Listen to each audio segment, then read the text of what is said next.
back to Drunk on Writing and the latest episode of the Tarantino Dissection. It's brought to you in part through the patronage of Ariya Norinth. Today, in this special dissection excerpt, we're taking a look at the origins and legacy of 1994's Pulp Fiction.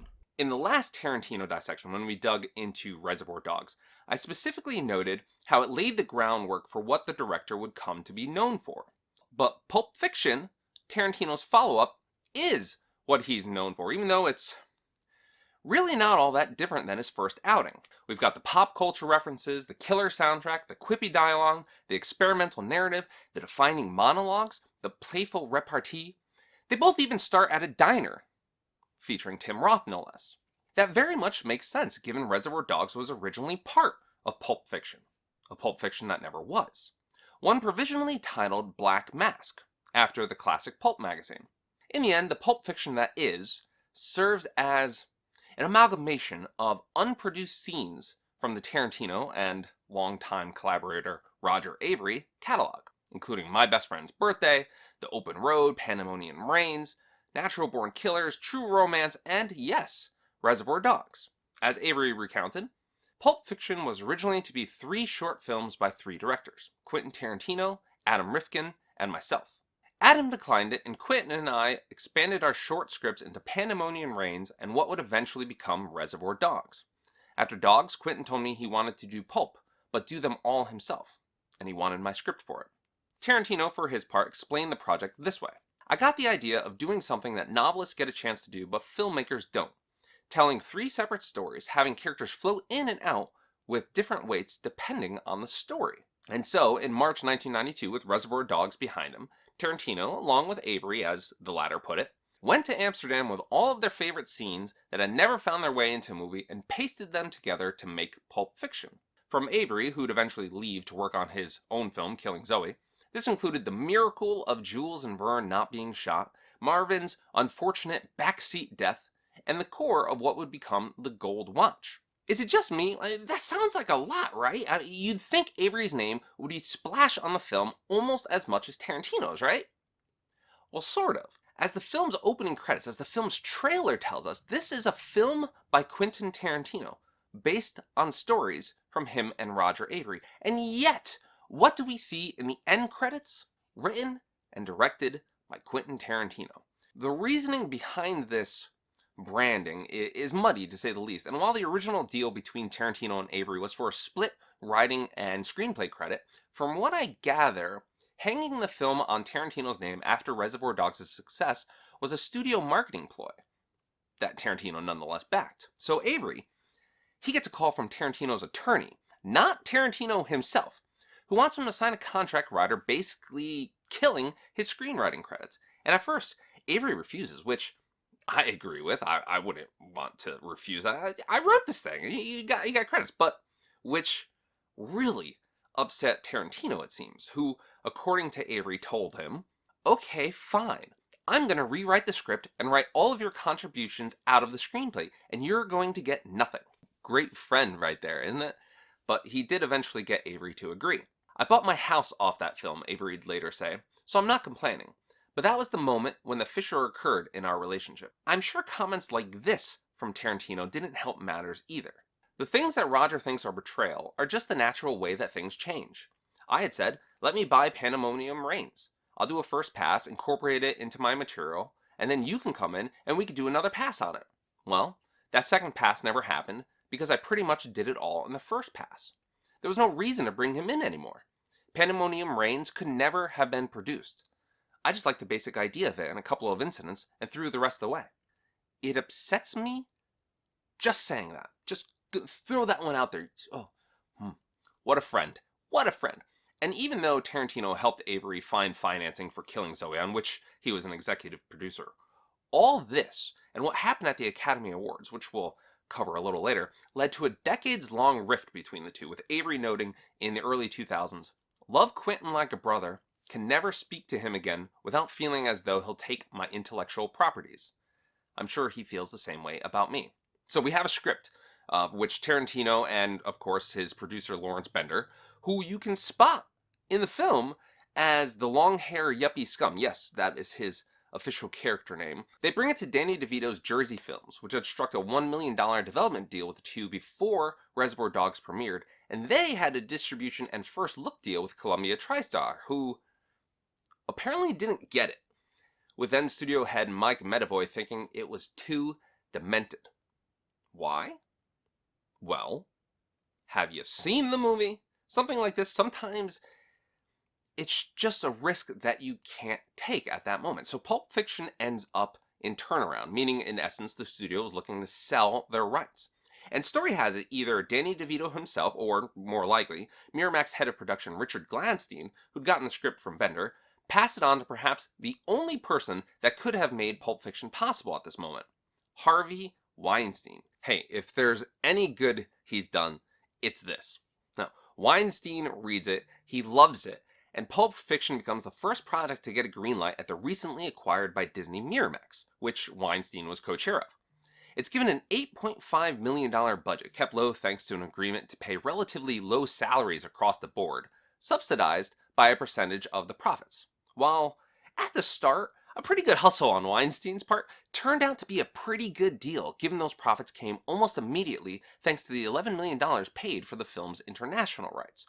Remember, the cast weren't stars at this point. Sure, most had been in a variety of films, including several in Reservoir Dogs, but beyond Bruce Willis, who was convinced by his friend Harvey Keitel to be part of the film, even if Willis was really only known for Die Hard, unless you count Look Who's Talking, and his recent films, Hudson Hawk, The Last Boy Scout, had been both critical and box office disappointments, he was still something of a draw.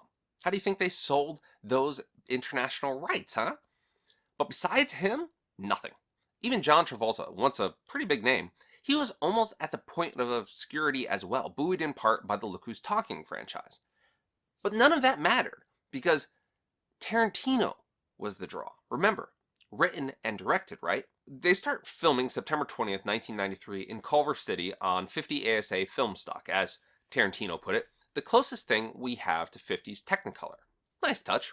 So they start shooting, Tarantino, the cast, and a lot of the same behind-the-scenes peeps he made Reservoir Dog with, including cinematographer Andre Sakua, editor Sally Mankey, production designer David Wasco, and costume designer Betsy Hyman. By November 30th, a little over 2 months later, they've wrapped, and on May 21st, 1994, Pulp Fiction premiered at the Cannes Film Festival. Pulp Fiction would go on to win the Palme d'Or, the highest prize at the festival, just a few days later. Tarantino himself was, to put it mildly, shocked by his win. "I never expect to win anything when a jury has to decide," he said in his acceptance speech, "because I don't make the kinds of movies that bring people together. I make the kinds of movies that split people apart." Though, given he went on to thank his amazing cast for the win, he said they turned a pretty good script into an obsolete document, and were still celebrating the film 27 years later. I don't think he was quite right on that. But imagine you're one of the first people to see Pulp Fiction. It's 1994. You're at the Cannes Film Festival. It's a midnight-ish screening. You're probably not completely sober. You're probably a bit tired. How do you feel after you've watched this? What do you say? Do you clap? Do you stare at the now blank screen in awe? As Kenneth Turan pointed out in the LA Times after Cannes wrapped, Pulp Fiction ended up being the most talked about film at the festival, though not necessarily the most admired. Janet Maslin in the New York Times called it stylish and exhilarating, and described it as bracingly off-kilter as it mixes lurid, outrageous elements with sweetly appealing ones, to the point where the viewer never has the faintest idea what to expect. And in a spoiler-filled Variety review, Todd McCarthy called Pulp Fiction a startling, massive success, and a spectacularly entertaining piece of pop culture, but noted it'd be a real test of Miramax's marketing savvy in turning a niche picture into a crossover item. Now, if we were just relying on the tried and true methods, he might have had a point there. The poster is a beautiful homage to the pulp books of yore, but while I knew plenty of people who had it hanging in their dorm, it's honestly a tad busy. The trailer, while starting off pretty perfectly and emphasizing the Palme d'Or win, quickly overstayed its welcome, and the newspaper ads, remember them? Well, they were alright, I suppose. But what McCarthy may not have counted on was the marketability of Tarantino, who, as he'd done previously with Reservoir Dogs, hit the road and many a film festival to promote and build buzz for Pulp Fiction. From Nottingham and Munich to Taormina, Locarno, Norway, and San Sebastian, all the way to opening the New York Film Festival. So by the time Pulp Fiction opened to the public in wide release, mind you, well, wide-ish, about 1,100 theaters, but still unheard of for an indie film, it was primed for success, and it ended up raking in $9 million on opening weekend, became the first indie to earn more than $100 million in the US box office, and worldwide took in over $200 million, against a budget of $8.5 million, and another $10 million or so in marketing costs. Still, do the math, it's not too shabby. Come award season, Pulp Fiction would win 23 awards from 48 nominations, including Best Film, Director and Screenplay, and Best Actor for John Travolta at the Los Angeles Film Critics Association Awards, Best Screenplay at the Golden Globes, Best Director and Screenplay, as well as a few others, at the Independent Spirit Awards, and, perhaps most famously, Best Original Screenplay at the Academy Awards, awarded to both Quentin Tarantino and Roger Avary, who were sitting on opposite sides of the auditorium that night. Their acceptance speeches, which you can view online easily enough, but I'll link to in the description below, were odd, to say the least. Tarantino went on a bit of a rant about nothing, and Avary, after thanking his wife and perhaps taking some inspiration from that year's Best Picture winner, Forrest Gump, or perhaps Honey Bunny, said, "And I really have to take a pee right now, so I'm gonna go. Thank you." Got a good chuckle from the audience, but apparently really ticked Tarantino off. He walked up there and thanked his wife and said, "I have to go to the bathroom," he'd recount later. "I expected no less. I was trying to take care of Roger, which finally made me feel like an idiot, because I knew I was a better friend to him than he was to me. Roger would be working at an advertising agency right now if my mother never met my father, if I never existed. Roger never would have directed one fit of film ever, and if I hadn't written Pulp Fiction, he would have never won an Oscar. Dude, chill. Relax. Man, you are full of yourself." But again, I guess they've made up. Personally, I don't know that I could. Of course, today, Pulp Fiction's achieved well-earned cult status. Who knows how many copies have been sold on VHS, on DVD, HD DVD, Blu-ray, Laserdisc, and digital. All sorts of things. I'm betting a lot. And then there's the merchandise. I mean, how many posters have been sold? The film's soundtrack reached 21 on Billboard. A paperback of Tarantino's screenplay, published by Miramax, even became a bestseller. Because of Pulp Fiction, Bruce Willis went on to have a great career. John Travolta, similar. Samuel L. Jackson inevitably inspired a comic book character, then became that character. The movie's been selected for preservation in the National Film Registry. The Royale with cheese was voted one of the best lines ever, etc., and so forth. Yeah, the film did pretty well for itself. Harvey Weinstein even often called Miramax the house that Quentin built. That's rather remarkable, but accurate, because aside from its commercial success and its effects on Tarantino's career, Pulp Fiction's cinematic importance lies well beyond that. It not only sort of introduced many to what seemed to be a new genre of film, it single-handedly altered the course of independent films. Miramax was suddenly top of the game. Hollywood was looking at independent films in a new light. Oh, so these can make us $100 million with very little upfront costs? What?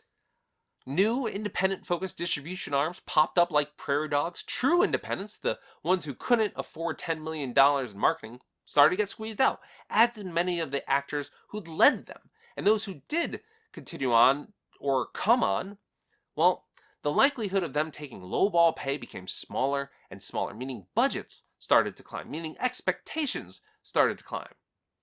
As Peter Biskin wrote in Down and Dirty Pictures, Pulp became the Star Wars of independence, exploding expectations for what an indie film could do at the box office. And it also marked something of a shift in what films, particularly popular films, could be. As Ken Danziger wrote in The Technique of Film and Video Editing, Pulp Fiction's imitative and innovative style represented a new phenomenon, the movie whose style is created from the context of movie life rather than real life. The consequence is twofold. the presumption of deep knowledge on the part of the audience of those forms such as the gangster films or westerns, horror films or adventure films, and that the parody or alteration of that film creates a new form, a different experience for the audience. Jeffrey O'Brien, in an essay on Tarantino, put it in a simple way that's nonetheless rather perfect, writing, "Pulp Fiction is more a guided tour of an infernal theme park decorated with cultural detritus. Buddy Holly and Mamie Van Doren, fragments of blaxploitation and Roger Corman and Shogun Assassin, music out of a 24-hour oldie station for which all the decades since the 50s exist simultaneously."